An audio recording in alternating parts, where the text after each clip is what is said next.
그날 당신이 날 죽이려고 한 거 다 알고 있어. 무슨 그런 말도 안 되는 소리를 하는 거야? 이 사기꾼이! 동생을 죽이려고 한 형에게 나타난 동생 그 처절한 싸움이 지금 시작합니다. 영상 시작 전 구독과 좋아요 부탁드립니다. 어둠이 채 가시지 않은 뉴욕 존 F. 케네디 국제공항. 묵직한 카운터 조명 아래 이진우 씨는 피곤한 몸을 이끌고 보안 검역대 주변을 순찰하고 있었습니다. 20여 년을 몸담은 이곳 공항은 그에게 단순한 직장이 아닌 또 다른 가족과도 같은 공간이었죠. 5살 어린 나이에 기억도 가물가물한 채 미국 땅을 밟아 이곳까지 오게 된 그에게 공항은 언제나 익숙하고도 낯선 고향의 그림자를 품고 있는 듯 했습니다. 새벽 공항은 고요했지만 늘 그렇듯 어딘가 모르게 스산한 기운이 감돌았습니다. 이곳 뉴욕의 차가운 공기 속에서도 이진우 씨는 가끔 어렴풋한 기억의 잔상들을 떠올리곤 했습니다. 웅장한 2층 집, 햇살 좋은 마당, 작은 연못에서 논일던 잉어들, 그리고 5살 위 형의 흐릿한 뒷모습. 부모님이라 불렀던 다정한 이들이 있었지만 어째서 자신이 이곳에 홀로 버려졌는지에 대한 의문은 한 번도 해결되지 않은 숙제로 남아 있었습니다. 버려진 것이 아니라 잃어버려졌다는 말을 되뇌며 스스로를 위로했지만 깊은 내면에는 버려졌다는 비통함이 깊숙이 자리하고 있었죠. 그의 발걸음이 출국장 중앙에 다다랐을 때였습니다. 숱한 여행객들이 오가는 공간 속에서 유독한 노인이 눈에 띄었습니다. 허름한 남색 점퍼 차림에 굳게 담은 입술, 어딘가 불안한 시선은 바닥을 향한 채 미동도 없이 앉아있는 한국인이었습니다.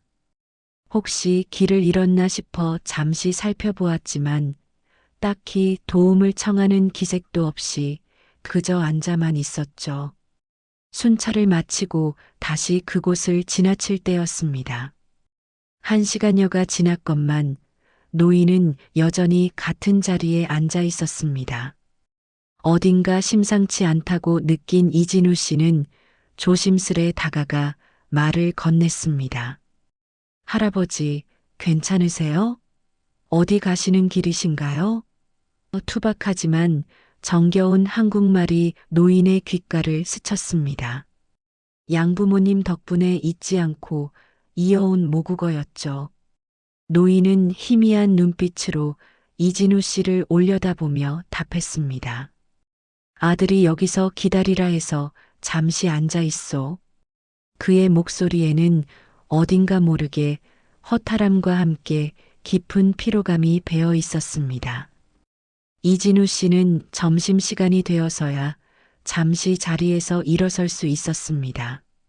식사를 마친 후 다시 순찰을 돌던 그는 여전히 그 자리에 앉아 있는 노인을 발견했습니다. 그의 불안한 예감은 빗나가지 않았죠. 이번에는 노인의 옆으로 다가가 함께 출입국 관리소로 향했습니다. 사정을 이야기하고 노인의 신원을 조회했지만 결과는 충격적이었습니다. 이미 노인을 잠시 기다리게 한 아들이란 사람은 출국 비행기에 몸을 싣고 떠난 후였다는 것이죠. 노인은 버려진 것이었습니다. 노인이 들고 있던 낡은 가방 속에는 여권이나 신분증 대신 영문으로 아버님을 잘 부탁한다고 쓰인 한 장의 편지와 몇 벌의 다른 옷가지가 전부였습니다. 이 상황이라면 노인을 한국으로 추방하는 것조차 쉽지 않았습니다. 이진우 씨는 망설임 없이 한국 대사관에 연락해 자초지종을 설명했고 4시간 후 대사관 관계자가 도착해 노인을 모셔갔습니다. 그의 발걸음이 너무나도 안쓰러워 이진우 씨의 가슴 한편이 묵직해지는 것을 느꼈습니다. 다음 날 이진우 씨는 왠지 모를 이끌림의 대사관을 찾아갔습니다. 그 노인이 계속 마음을 떠나지 않았기 때문입니다.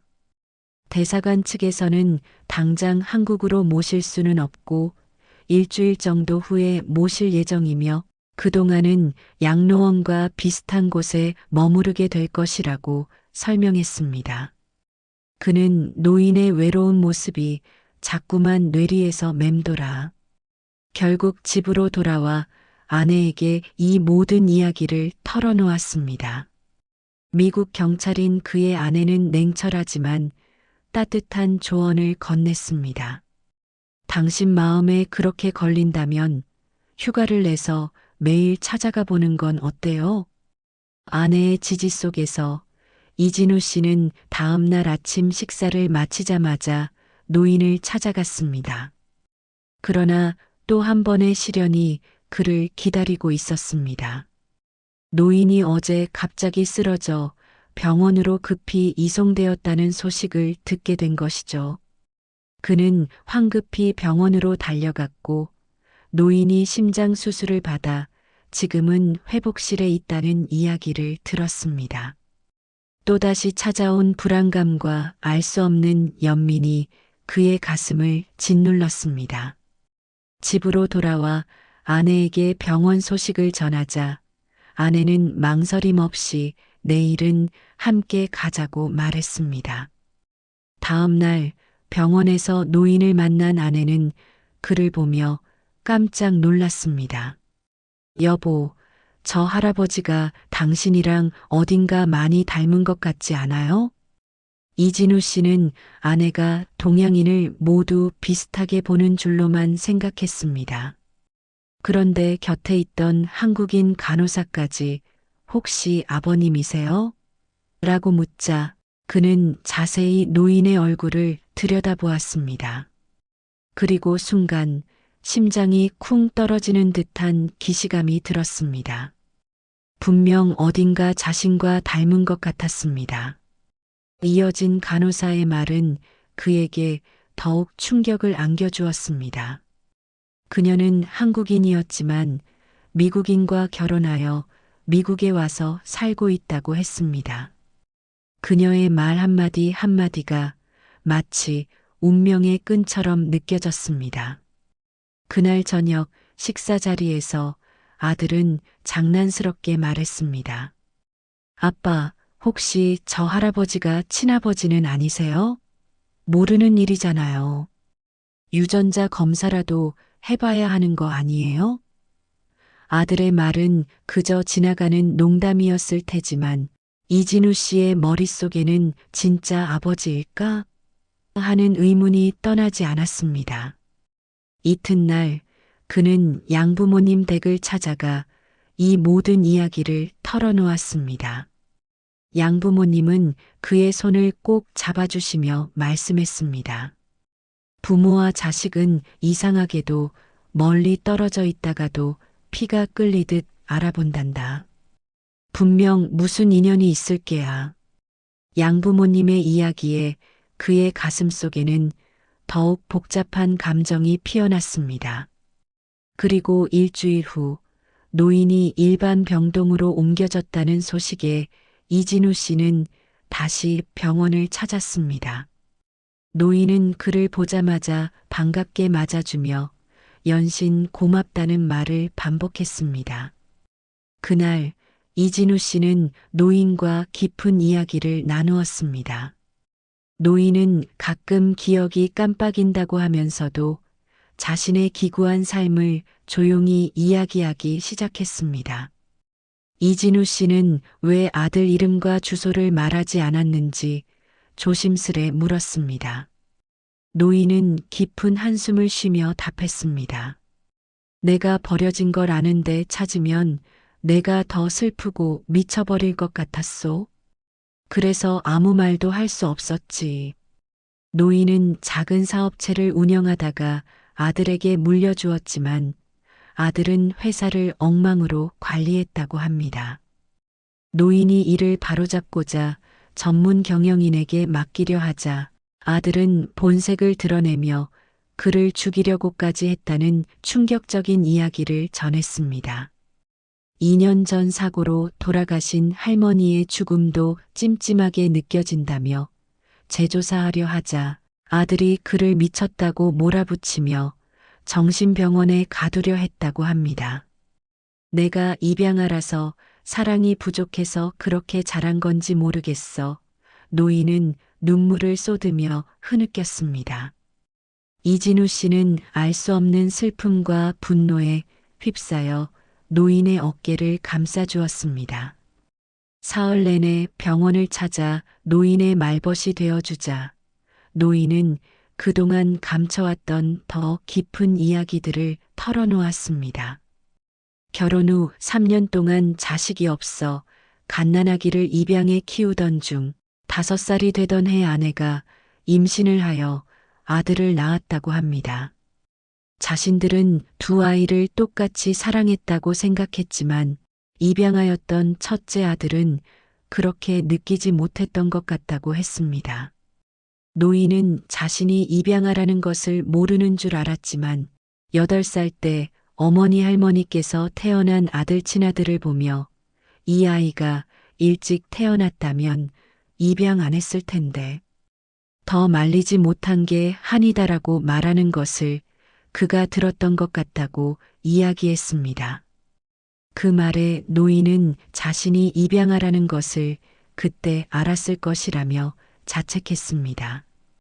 그리고 10살이 된 입양아 아들과 5살이 된 친아들이 있을 때 노인은 회사 일로 외국 출장을 가야 했고 아내도 함께 데리고 갔다고 했습니다. 집에는 할머니와 두 아이만 남았었죠. 출장 간 다음 날 급하게 집에서 연락이 왔고 전화를 받으니 두 아들이 나가서 돌아오지 않는다는 소식에 노인은 급히 귀국했습니다. 돌아와 보니 큰아들은 집에 있었지만 작은아들은 사라진 후였습니다. 자세히 이야기를 들어보니 두 형제가 뒷산에 놀러 갔다가 미끄러져 산에서 구르게 되었고 큰아들이 정신을 차렸을 땐 이미 저녁이 되어 있었으며 동생은 보이지 않았다고 했습니다. 집에 가면 혼날 것이 두려워 밤새 동생을 찾아 헤매다 너무 어두워 무서움에 근처 파출소에 가서 이야기했다고 했죠. 노인은 그날부터 미친 사람처럼 막내 아들을 찾아다녔지만 결국 찾을 수 없었습니다. 큰아들은 동생을 잃어버린 죄책감에 계속 울며 나를 버리지 말라고 매달리듯 울었다고 노인은 슬픈 눈으로 이야기했습니다. 이진우 씨의 심장이 쿵 내려앉았습니다. 이 모든 이야기가 마치 자신의 과거를 이야기하는 듯 했습니다. 그날 저녁 양부모님 댁에서 식사를 하던 이진우 씨는 노인에게 들었던 이야기를 모두 전했습니다. 그 순간 양부모님은 눈을 동그랗게 뜨며 말했습니다. 내가 보육원 원장님께 들었던 이야기로는 너도 산에서 쓰러져 있었다고 했단다. 그 말을 듣는 순간 이진우 씨의 아내는 크게 소리쳤습니다. 여보, 저 할아버지가 진짜 당신 아버지는 아니에요? 혹시 모르니 유전자 검사라도 해봐야 하는 거 아니에요? 그러나 이진우 씨는 영화 같은 이야기라며 그런 일은 없을 것이라고 단호히 거절했습니다. 마음 한구석에서는 강력한 끌림을 느꼈지만 동시에 복잡한 감정들이 그의 이성을 마비시키고 있었습니다. 그는 잊혀졌던 혹은 버려졌던 어린 시절의 상처를 다시 마주할 용기가 없었던 것이죠. 3일 후 아내는 비장한 목소리로 이진우 씨에게 말했습니다. 여보, 내가 병원에 가서 할아버지가 쓰시던 칫솔이랑 당신 칫솔을 가지고 유전자 검사를 맡겼어요. 당신이 안 할 것 같아서 내가 했어요. 그리고 방금 연락받았는데 당신 아버지가 맞대요. 그 자리에서 이진우 씨는 주저앉았습니다. 멍하니 천장을 바라보며 그의 머릿속은 혼돈으로 가득 찼습니다. 내가 버려진 게 아니었구나. 날 잃어버렸던 거구나. 수십 년간 그를 괴롭히던 어린 시절의 상처와 의문이 한순간에 눈 녹듯 사라지는 동시에 억울함과 그리움, 그리고 알 수 없는 분노가 격렬하게 밀려들었습니다. 그는 그 길로 병원으로 달려가 노인을 끌어안고 목 놓아 울었습니다. 어리둥절해하는 노인에게 이진우 씨는 흐느끼며 말했습니다. 아버지, 제가 아버지께서 잃어버리셨던 그 아들입니다. 제가 지금 이렇게 잘 살고 있습니다. 그 말에 노인도 이진우 씨를 끌어안고 하염없이 눈물을 쏟아냈습니다. 수십 년의 회한과 그리움이 한순간에 터져 나오는 순간이었죠. 노인이 퇴원하시자 이진우 씨는 아버지를 집으로 모시고 왔습니다. 양부모님께 친아버지를 소개해드리고 아내와 아들도 만나게 했습니다. 이진우 씨의 아버지는 오랜만에 느껴보는 가족의 온기 앞에서 또 한 번 하염없이 눈물을 흘리셨습니다. 그날 밤 아버지와 여러 이야기를 나누던 중 이진우 씨는 이상하게도 어린 시절의 기억이 잠시 스치는 것을 느꼈습니다. 형과 함께 산에 올라가던 날 자신은 싫다고 했지만 형은 저 산만 갔다 오면 내가 가지고 싶어 하던 본인 장난감을 주겠다며 계속 산으로 올라갔습니다. 어느 정도 올라가니 약간 비탈진 길이 있었고 그 순간 누군가 미는 듯한 느낌과 함께 자신이 굴러떨어졌던 기억이 선명하게 떠올랐습니다. 그것은 형의 짓이었습니다. 이진우 씨 때문에 자신이 쫓겨날지도 모른다는 생각과 부모님의 사랑을 자신이 독차지한다는 생각에 벌인 파렴치한 짓이었던 것이죠. 이진우 씨의 심장은 주체할 수 없는 분노로 가득 찼습니다. 피를 나눈 형제에게 버림받고 낯선 타지에서 어린 시절을 보내야 했던 자신의 지난 세월, 그리고 이제 와서 아버지를 죽이려까지 했던 형의 악행. 어떻게 하면 이 복수를 할 수 있을까? 분노에 휩싸인 그의 머릿속에는 오직 복수만이 가득했습니다. 한국으로 돌아가야겠다는 생각을 한 후 가족들에게 이 계획을 이야기하자 아내는 걱정 말라며 굳건히 응원해 주었습니다. 양아버지는 미국에서 유명한 변호사를 알아보시겠다고 했습니다.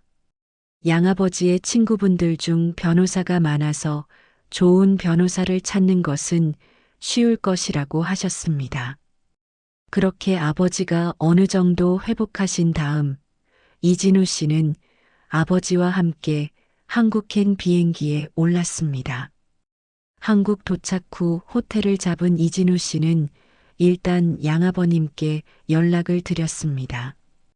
양아버님 친구분께서 한국의 유명한 변호사를 소개시켜 주실 거라며 연락해 보라고 하셨죠. 다음 날 40살쯤으로 보이는 한 남성이 그를 찾아왔습니다. 그는 양아버님 친구분이 법학과 교수 시절 가르치던 제자였다고 자신을 소개했습니다. 인사를 나눈 후 이진우 씨는 지금까지의 일을 변호사에게 모두 이야기했습니다. 변호사는 신중하게 그의 이야기를 들은 후 먼저 회사 규모와 부채, 위반 사항이나 비리 문제를 알아봐야 한다며 일주일의 시간을 달라고 했습니다.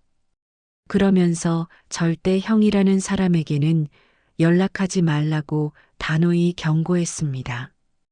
이진우 씨는 아버지와 함께 일주일 동안 그동안 살아온 이야기를 나누며 한국 곳곳을 구경했습니다. 잃어버렸던 시간만큼 이제 다시 찾은 가족의 소중함을 느끼는 시간이었죠. 일주일 후 변호사가 다시 찾아왔습니다. 그는 노트북을 보여주며 상세하게 설명해 주었습니다. 회사의 현재 사정과 비리 문제, 그리고 형이 회사 회계를 조작해 다른 곳에 팔아넘기려고 하는 계획까지 모든 것이 밝혀졌습니다. 변호사는 말했습니다. 먼저 유전자 검사 결과로 법원에 가서 부모 자식 간의 서류를 다시 만드셔야 합니다. 그걸 토대로 재산 분할을 청구하고 아버님을 치매로 속여 회장 자리를 빼앗은 만큼 다시 병원에서 정밀 검사를 받으시면 됩니다. 그러면 반격의 기회를 잡을 수 있습니다. 그의 말에 이진우 씨의 눈에는 강렬한 복수심이 타올랐습니다. 그들은 모든 서류를 만든 후에 형에게 보냈습니다. 다음 날 바로 형에게서 연락이 왔습니다. 형은 말도 안 되는 일이라며 동생은 죽었다고 소리쳤습니다. 그리고 치매에 걸린 아버지를 이용해서 사기치는 것이라며 역정을 냈습니다. 그들은 형의 만나자는 연락을 피하고 법원에서 보자고 말한 뒤 연락을 끊었습니다.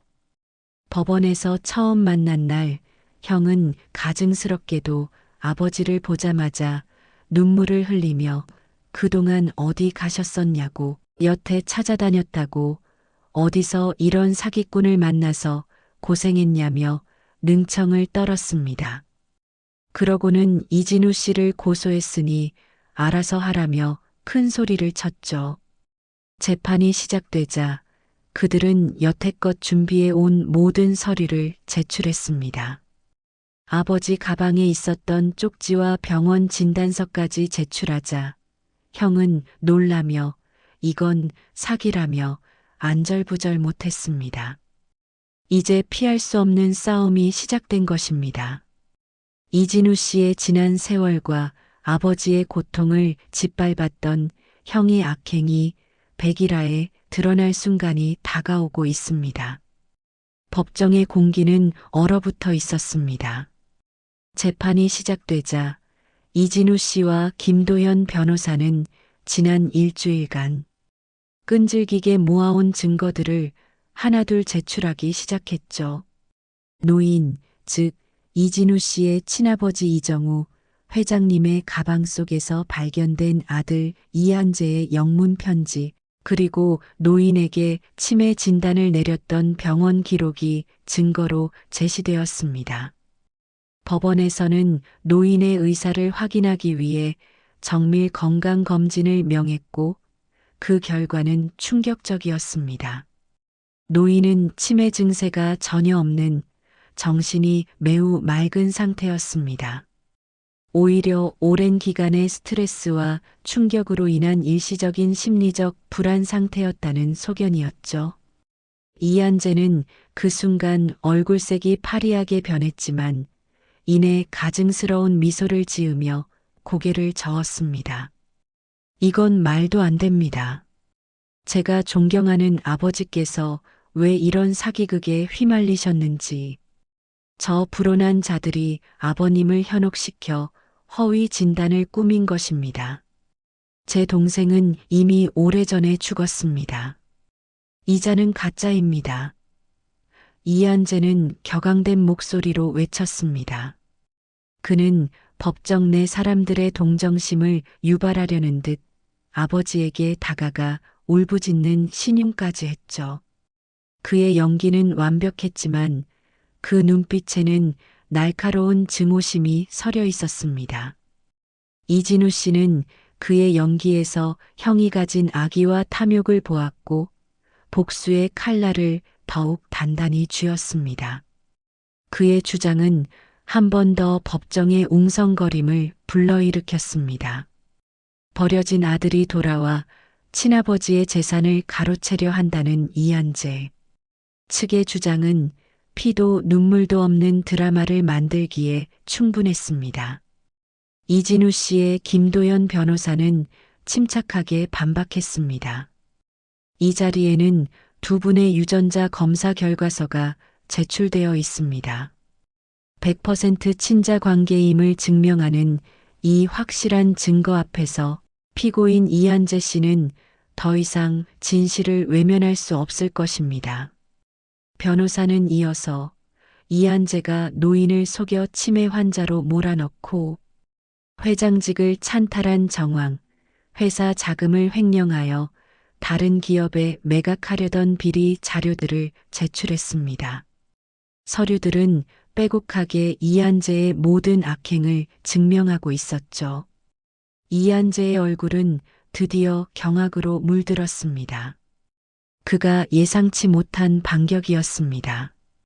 재판이 잠시 휴정된 사이 이한재는 이진우 씨에게 맹렬히 다가와 귓속말로 속삭였습니다. 내까짓 게 뭔데 감히 돌아와. 내가 나타나지만 않았어도 이 모든 건 내 것이었어. 죽은 줄로만 알았던 내가 갑자기 나타나 모든 걸 망치려는 거냐? 그때 산에서 내가 죽었다는 소식을 듣고 얼마나 안도했는데 아직도 살아있었어? 기어이 내 발목을 잡는군.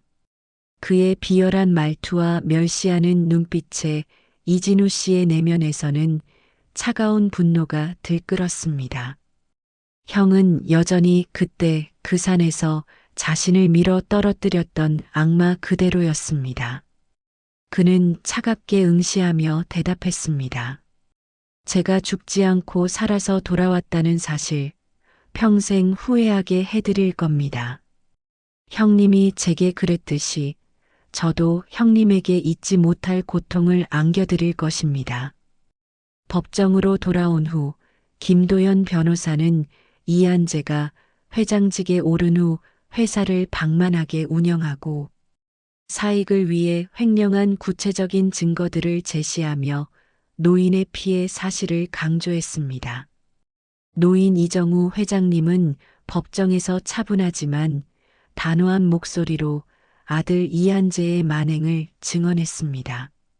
그는 자신의 아들을 향한 배신감과 슬픔, 그리고 진우에 대한 미안함이 뒤섞인 복잡한 감정을 드러냈죠. 아버지는 침통한 표정으로 덧붙였습니다. 저는 이 모든 사태에 대해 저의 친아들에게 물어보았습니다.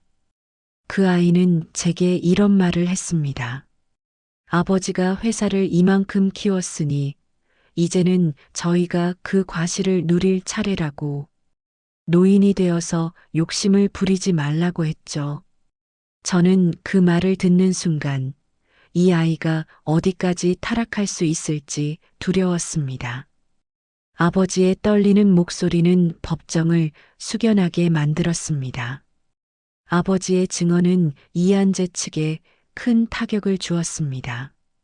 변호사는 노인의 재산에 대한 부당한 상속 포기 각서가 강압적으로 작성되었음을 입증하고 이한재가 회장직을 찬탈하는 과정에서 벌어진 수많은 불법 행위들을 낱낱이 공개했습니다. 이진우 씨는 아버지의 곁을 지키며 그의 지난 세월이 얼마나 외롭고 고통스러웠을지를 새삼 깨달았습니다. 동시에 자신을 버렸다고 생각했던 오해가 풀리고 진실이 하나씩 드러나자 형에 대한 복수심은 단순한 분노를 넘어선 정의감으로 변해갔습니다. 그는 잃어버렸던 가족의 굴레 속에서 이제 막 피어나는 희망을 보았지만 그 희망이 결국 칼날이 되어 형에게 향해야만 한다는 비정한 현실을 직시해야만 했습니다. 재판은 길고 지루하게 이어질 것이 분명했습니다. 김도연 변호사는 다음 재판 기일 전에 이한재의 숨겨진 비자금과 해외 재산, 도피 경로를 추가적으로 파악하여 더욱 강력한 증거를 확보할 계획이라고 밝혔습니다. 이진우 씨는 아버지를 모시고 법정을 나서며 생각했습니다. 형, 당신이 나의 과거를 앗아갔듯이 이제 내가 당신의 미래를 앗아갈 차례입니다.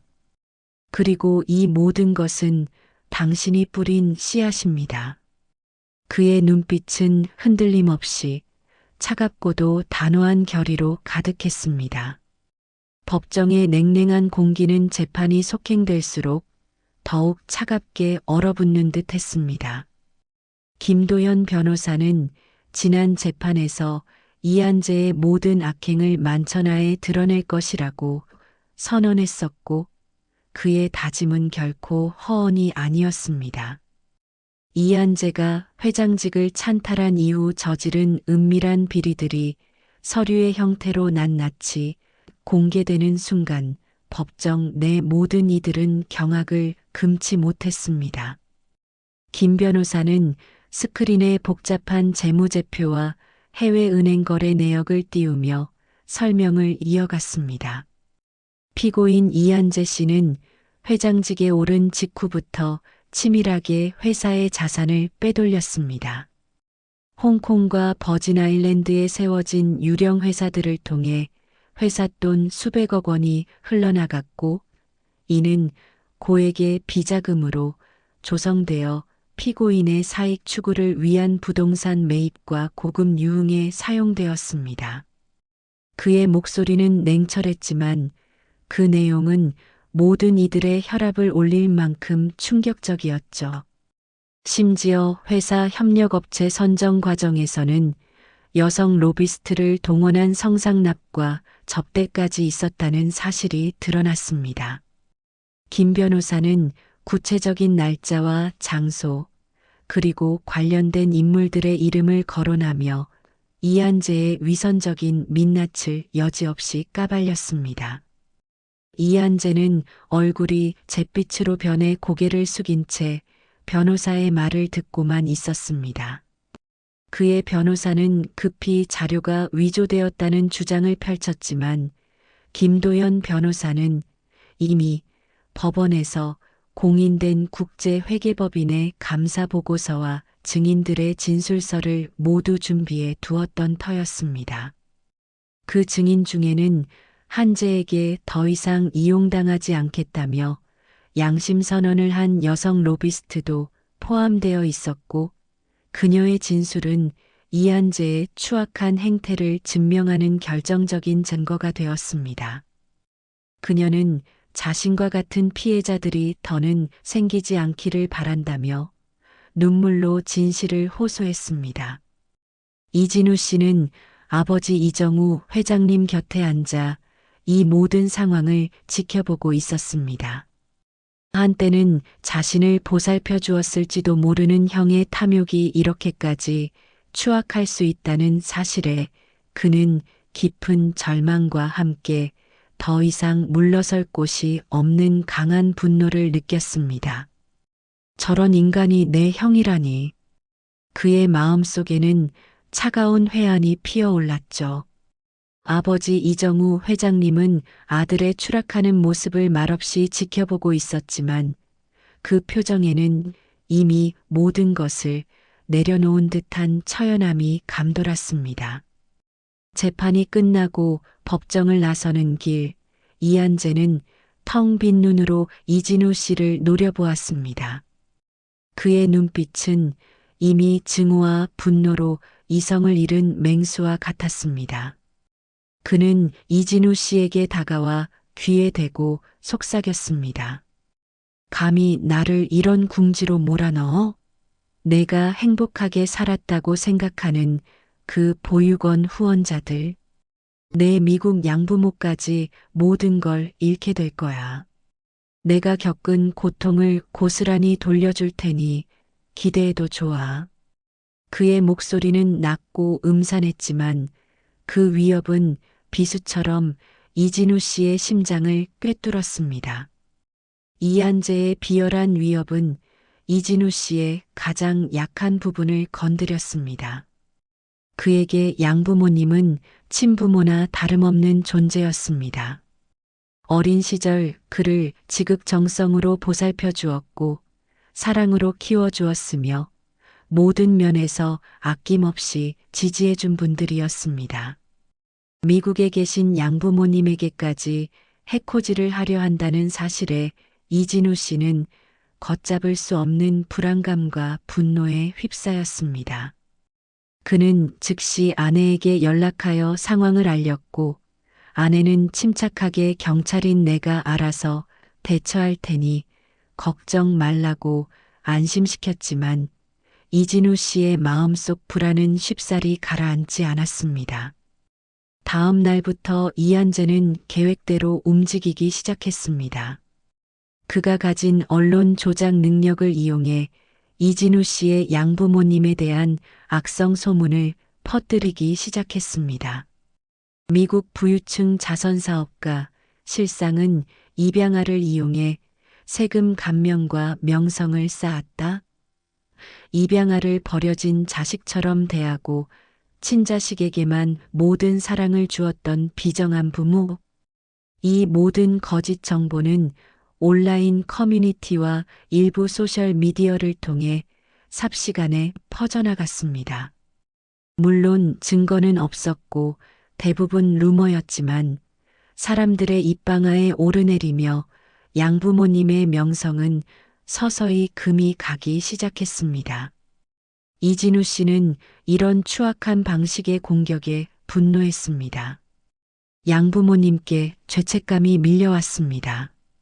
자신이 한국으로 돌아오지 않았더라면, 아버지를 찾지 않았더라면 이런 일은 없었을 것이라는 자책감이 그를 괴롭혔습니다.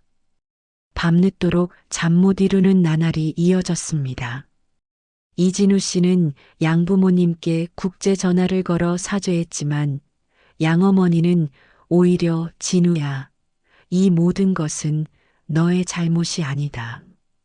옳고 그름을 가리는 싸움이니 끝까지 당당히 맞서 싸워라. 우리는 괜찮다며 그를 위로했습니다. 그러나 그의 불안감은 더 깊어졌습니다. 사랑하는 양부모님께 불필요한 고통을 안겨드린 것만 같아 괴로웠습니다.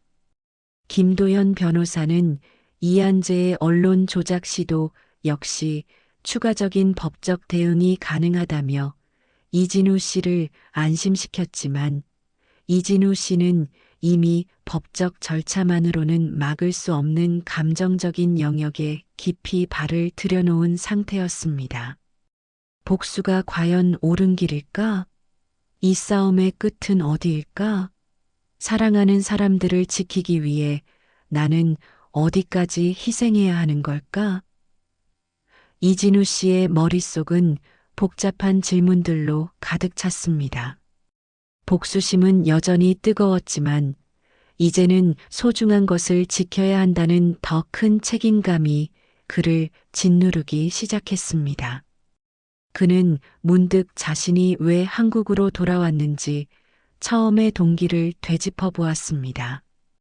그것은 아버지의 고통을 갚아주고 자신의 억울함을 풀기 위한 것이었지만 이제는 형의 탐욕이 사랑하는 가족들에게까지 위협으로 다가오는 현실에 직면해야 했습니다. 이진우 씨는 차갑게 식어가는 커피잔을 보며 결심했습니다. 단순히 형에게서 회사를 빼앗는 것을 넘어 그의 모든 악행을 뿌리 뽑아야 한다는 것을, 그래야만 더 이상의 희생을 막을 수 있을 것이라고 말이죠. 김도현 변호사는 이한재의 언론 조작 행위와 해외 비자금 유출을 막기 위해 법원에 긴급 가처분 신청을 제기했습니다. 또한 이한재가 현재 진행하고 있는 비밀스러운 사업들이 모두 불법적인 자금을 통해 이루어지고 있다는 사실을 밝혀내며 그의 모든 자산을 동결시킬 준비를 마쳤습니다. 그러나 이한재는 마지막까지 발버둥 쳤습니다. 그가 보유한 숨겨진 카드, 이진우 씨를 향한 개인적인 공격은 이제 그 어떤 법적인 테두리도 벗어난 사적인 영역으로 확장되고 있었습니다. 이진우 씨는 이제 단순한 법적 싸움을 넘어 자신의 모든 것을 건 전쟁을 치러야 한다는 것을 직감했습니다. 이 욕망의 굴레 속에서 그는 과연 무엇을 지켜낼 수 있을까요? 그리고 무엇을 잃게 될까요? 재판장은 이한재의 추악한 비리가 낱낱이 드러나면서 온통 술렁였습니다. 김도현 변호사는 수백억 원의 비자금 조성부터 여성 로비스트를 동원한 접대, 해외 유령 회사를 통한 자산 도피까지 이한재가 저지른 모든 불법 행위를 물샐 틈 없어 증명해 보였습니다. 법정은 혼란에 빠졌고 이한재는 더 이상 발버둥 칠 수 없을 만큼 궁지에 몰렸습니다. 하지만 그의 눈은 여전히 살기 어린 분노로 이진우 씨를 노려보고 있었죠. 법정을 나서며 그가 이진우 씨에게 속삭였던 위협적인 말은 단순한 허언이 아니었습니다. 이한재는 마지막 발악을 시작했습니다. 그가 가진 추악한 힘, 즉 언론 조작 능력을 이용해 이진우 씨의 미국 양부모님에게 본격적으로 마술을 뻗쳤습니다. 미국의 주요 타블로이드지와 가십 전문 온라인 매체들, 그리고 일부 인플루언서들을 통해 한국의 친아들을 버린 미국 자선사업가 부부 사실은 위선적인 자산가들? 이라는 제목의 기사가 순식간에 퍼져나갔습니다. 거짓 정보와 교묘하게 조작된 소문들은 양부모님의 이미지에 치명적인 타격을 입혔습니다. 그들은 자선 활동을 통해 세금을 회피하고 입양아를 이용해 명성을 쌓았으며 실제로는 자녀를 차별했다는 등의 악의적인 내용들이었죠. 익명으로 제보된 자료라며 일부 왜곡된 회계장부 사진까지 첨부되었습니다. 이진우 씨의 양부모님은 뉴욕 한인 사회에서 존경받는 사업가이자 자선가였습니다. 그분들의 명성은 한순간에 산산조각 났습니다. 그들이 운영하는 재단은 후원이 끊기기 시작했고 관련 사업에도 비상이 걸렸습니다. 한평생을 정직하게 살아온 양부모님은 충격에 휩싸였습니다. 이진우 씨는 이 소식을 접하고 가슴이 찢어지는 듯한 고통을 느꼈습니다. 내 이 싸움 때문에 사랑하는 양부모님마저 고통받고 있구나. 자책감과 함께 이한재에 대한 분노는 이제 걷잡을 수 없는 수준으로 치달았습니다. 그는 밤새도록 잠 못 이루고 양부모님께 죄송하다는 말을 전하려 했지만 차마 전화기를 들 수 없었습니다. 그때 미국의 아내에게서 국제 전화가 걸려왔습니다. 그의 아내는 침착하지만 단호한 목소리로 말했습니다. 여보, 한국 소식 다 들었어요. 나 혼자 처리하려 했는데 생각보다 일이 복잡하네요. 이한재라는 당신 형이 미국 내에 거미줄처럼 펼쳐놓은 네트워크를 통해 이런 짓을 벌인 것 같아요. 단순히 여론 조작이 아니라 사업에도 직접적인 타격을 입히려는 목적인 것 같아요. 나 혼자서는 힘들 것 같아. 당장 한국으로 갈게요. 아내의 말은 이진우 씨에게 큰 힘이 되면서도 동시에 미안함과 걱정을 안겨주었습니다. 아내 역시 경찰로서 자신의 모든 것을 내던지는 싸움에 뛰어드는 것이었기 때문입니다. 3일 후 그의 아내 미셸은 차가운 서울의 공항에 도착했습니다. 강단 있는 걸음걸이, 흔들림 없는 눈빛에서 그녀가 얼마나 단단한 사람인지를 알 수 있었습니다. 오랜만에 만난 부부는 서로를 말없이 안아주었습니다. 이진우 씨의 어깨는 미안함과 고마움, 그리고 알 수 없는 중압감으로 무거웠습니다. 호텔에서 잠시 휴식을 취한 미셸은 다음 날 바로 이진우 씨와 김도현 변호사, 그리고 아버지 이정우 회장님을 만났습니다. 미셸은 사건 개요를 들은 후 미국에서 파악한 이한재의 추가적인 정보를 전달했습니다. 이한재는 미국 내에서 한인 커뮤니티 사업가들을 상대로 자금 세탁 및 불법 투자를 유치하고 있었으며 일부 정재계 인사들과도 은밀한 유착 관계를 맺고 있었습니다. 이 모든 배경에는 그의 교묘한 재력과 함께 한국 내에서의 사회적 지위를 이용한 권모술수가 깔려 있었죠.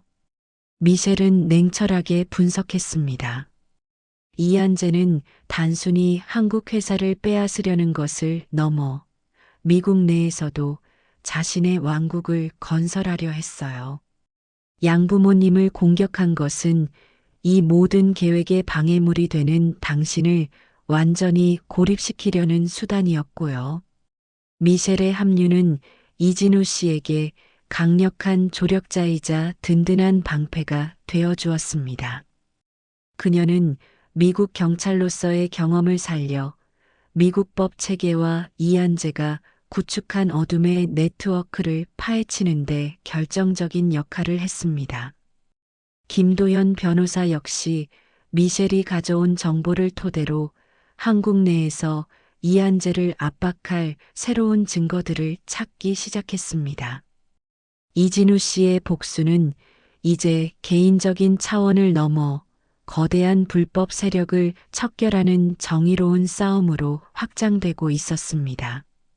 그러나 이한재의 광기는 멈출 줄 몰랐습니다. 미셸이 한국에 도착했다는 소식을 듣자 그는 더욱 폭력적으로 변했습니다. 이번에는 이진우 씨와 이정우 회장님을 직접적으로 위협하기 시작했습니다. 괴한들이 이진우 씨가 머무는 호텔 앞에 나타나 밤늦도록 주위를 맴돌거나 그의 이동 경로에 불쾌한 쪽지를 남기는 등의 행위가 이어졌습니다. 이진우 씨의 아버지는 과거 자신이 겪었던 상황들이 반복되는 것만 같아 불안해했습니다. 이한재, 저 아이가 나를 정신병원에 가두려 했던 그때처럼 다시 내 곁의 사람들을 위협하고 있구나. 아버지는 착잡한 표정으로 한숨을 내쉬었습니다. 이진우 씨는 아버지와 아내를 위험에 빠뜨리는 이 싸움이 과연 옳은 길인지 끊임없이 고민했습니다. 그러나 형의 만행을 이대로 두고 볼 수는 없었습니다. 과거 자신이 당했던 억울함과 아버지의 고통, 그리고 이제는 양부모님과 아내에게까지 뻗치는 형의 마수는 그를 더욱 단단하게 만들었습니다. 사랑하는 사람들을 지키기 위해서라도 나는 반드시 이 악의 뿌리를 뽑아야 해. 그의 내면에서는 뜨거운 복수심과 차가운 책임감이 뒤섞여 격렬하게 타올랐습니다. 미셸은 남편의 고민을 누구보다 잘 이해하고 있었습니다. 어느 날 밤 그녀는 이진우 씨에게 조용히 말했습니다. 여보, 당신이 선택한 이 싸움, 내가 끝까지 함께 할게요. 우리 가족을 지키기 위해서라면 무엇이든 할 수 있어요. 이한재가 숨겨놓은 검은 돈, 그리고 그 뒤에 숨겨진 추악한 거래들을 반드시 세상에 드러낼 거예요. 이 싸움은 당신만의 복수가 아니에요. 우리 모두의 정의를 위한 싸움입니다. 아내의 굳건한 눈빛은 이진우 씨의 불안을 잠재우고 그의 결의를 더욱 확고하게 만들었습니다. 김도현 변호사와 미셸은 이한재가 미국 내에서 불법적으로 조성한 자금의 흐름을 역추적하기 시작했습니다. 그 과정에서 이한재가 자금 세탁에 이용했던 특정 사업체들과 연루된 정치인들의 이름이 하나둘씩 밝혀지기 시작했습니다. 이한재는 이제 단순히 한국 내에서의 경제 사범을 넘어 국경을 넘나드는 국제적인 범죄 조직과도 연관되어 있을 가능성이 제기되었습니다. 이진우 씨는 이 모든 사실에 깊은 충격을 받았습니다. 그의 형은 상상했던 것 이상으로 깊고 어두운 심연에 빠져 있었던 것입니다. 복수의 칼날은 더욱 날카로워졌고 그 끝에는 거대한 어둠의 세력이 도사리고 있음을 깨달았습니다. 김도현 변호사와 미셸의 치밀한 공조 수사는 예상보다 빠르게 이한재의 모든 비리와 불법 행위를 파헤쳐 나갔습니다. 미셸은 미국 내 네트워크를 활용해 이한재가 자금 세탁에 이용했던 페이퍼 컴퍼니들과 연루된 정치인 및 고위 관계자들의 명단을 확보했습니다. 이 정보는 김도연 변호사를 통해 한국 검찰에 긴급 공유되었고 이한재의 비리 규모는 단순한 횡령을 넘어 국제적인 조직범죄 수준이라는 것이 드러나면서 한국 사회 전체를 뒤흔들 거대한 스캔들로 번졌습니다. 검찰은 이한재에 대한 전방위적인 수사에 착수했고 곧 이한재가 한국의 여러 기업을 담보로 해외 투자를 유치한 뒤 투자금을 불법적인 방법으로 착복하여 개인 자산으로 빼돌리고 있다는 사실을 밝혀냈습니다. 심지어 양부모님에 대한 악의적인 여론 조작 역시 미국 내 자산가들의 신뢰를 떨어뜨려 그들의 투자금을 가로채기 위한 치밀한 계획의 일부였다는 것이 드러났습니다. 이한재는 자신이 벌인 모든 비열한 수법이 하나하나 밝혀지자 이제 더 이상 물러설 곳이 없는 벼랑 끝에 몰렸습니다. 궁지에 몰린 이한재의 광기는 결국 마지막 발악으로 이어졌습니다. 그는 자신의 수하들을 시켜 이정우 회장님을 납치하려 했습니다. 김도현 변호사와 미셸은 이한재의 다음 행동을 예측하고 이진우 씨에게 아버지의 경호를 강화하라고 조언했지만 이한재는 그들의 예상보다 훨씬 대담하고 잔혹했습니다. 이정우 회장님은 외출 중 괴한들에게 둘러싸였고 다행히 이진우 씨와 경호원들이 즉시 투입되어 가까스로 무사할 수 있었습니다. 그러나 이 사건은 이진우 씨의 분노를 극에 달하게 만들었습니다. 그는 이제 더 이상 망설이지 않았습니다. 피로 맺어진 혈육이라는 굴레는 이미 이한재의 손에 의해 산산이 부서진 지 오래였기 때문입니다. 형님, 이제 정말 끝입니다. 이진우 씨는 아버지의 안전을 확인한 뒤 이한재에게 차갑게 선전포고했습니다. 다음 날 김도연 변호사와 미셸은 이한재가 비자금을 숨겨둔 마지막 장소와 은밀한 회합을 계획했던 정치인들과의 통화 내역을 결정적인 증거로 제출했습니다. 이한재는 결국 도주하려 했지만 미셸의 정보망과 한국 경찰의 협력으로 공항에서 긴급 체포되었습니다. 체포되는 순간까지 그는 이진우, 내 놈 때문에 내가 이렇게 됐다며 끝까지 모든 죄를 이진우 씨에게 뒤집어 씌우려 발악했습니다. 이한재의 체포 소식은 한국 사회는 물론 국제적으로도 큰 파장을 일으켰습니다. 그의 모든 불법 행위가 낱낱이 공개되었고 연루된 고위 관계자들까지 줄줄이 수사를 받게 되었습니다. 이진우 씨의 양부모님에 대한 거짓 루머들도 미셸과 미국 경찰의 협조로 명백한 허위 사실임이 밝혀졌고 그들의 명예는 완벽하게 회복되었습니다. 양부모님은 이진우 씨에게 전화를 걸어 고맙다고 그리고 이 모든 싸움을 잘 이겨내 준 것이 너무 자랑스럽다고 말씀하며 따뜻하게 위로해 주셨습니다. 모든 사건이 마무리된 후 이진우 씨는 아버지 이정우 회장님과 함께 작은 시골 마을의 오래된 한옥 마루에 앉아 있었습니다. 노을이 지는 저녁 붉게 물든 하늘을 바라보며 아버지는 나직이 말했습니다.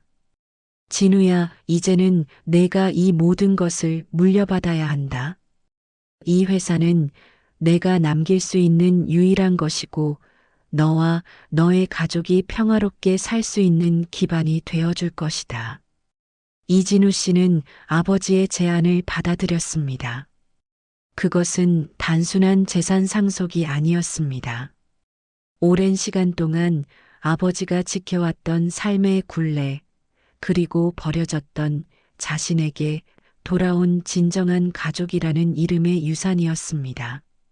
하지만 이진우 씨의 마음속에는 여전히 복잡한 감정들이 남아 있었습니다.